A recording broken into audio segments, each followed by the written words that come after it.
Мимо школы сегодня с чистой совестью. Из-за роста заболеваемости ковид и ОРВИ эту субботу в школах Татарстана Минобр объявил Днем здоровья. Формат каждая школа определила самостоятельно. Это могут быть и спортивные мероприятия, состязания на улице. Это и просто какие-то культурно-познавательные мероприятия, опять же, на улице. Это и семейные мероприятия, которые мы также рекомендуем. И в это время школы у нас будут все, еще раз проведена будет в школах генеральная уборка, проветривание, обеззараживание воздуха. Судя по обстановке, которая сегодня царит на школьных спортплощадках, многие все же предпочли спортивным играм семейный день.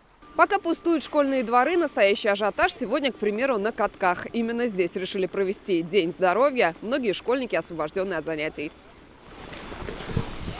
Много классов очень закрывают на карантин.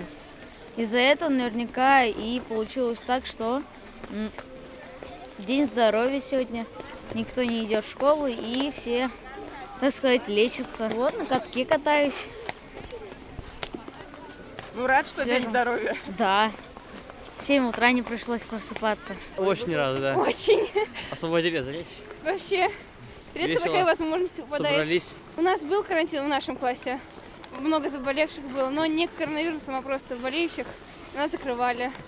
Сейчас у нас все в порядке. Сейчас в Татарстане на карантин закрыты 3 школы в Мензелинском районе, 2 в Лаишевском, по 1 в Черемшанском и Заинском. Разобщены, то есть отправлены на дистант 1419 классов, где было много заболевших. Закрывали вот неделю, сейчас мы сидели дома. Сложно отношусь, как уж детей изолировать, они все-таки у нас растущие, да, и если их изолировать, то они будут очень, мне кажется, дикими, такими разобщенными. Заболеваемость детей сегодня стала одной из тем субботнего совещания в Доме правительства. Президент республики напомнил, необходимо строго соблюдать работу утренних фильтров. И еще раз подчеркнул, никаких планов уходить на дистант в Татарстане нет, ведь большинство родителей понимают, детям лучше быть в школе под присмотром. Ну и самое главное, обращаюсь к родителям. Дети, которые находятся на карантине, которые имеют симптомы, не должны посещать общественные места. Семья должна понимать, что сегодня основная часть омикрона детишки переносят. Поэтому, как только мы чувствуем, должны принимать решение. Решение об отмене уроков сегодня пока разовая акция, а не правило на каждую неделю, говорят в Минобре. С понедельника школы заработают в обычном режиме. Разобщенные классы смогут вернуться за парты после 7-10 дней карантина. Лина Зинатульна, Адель Миндубаев, ТНВ Казань.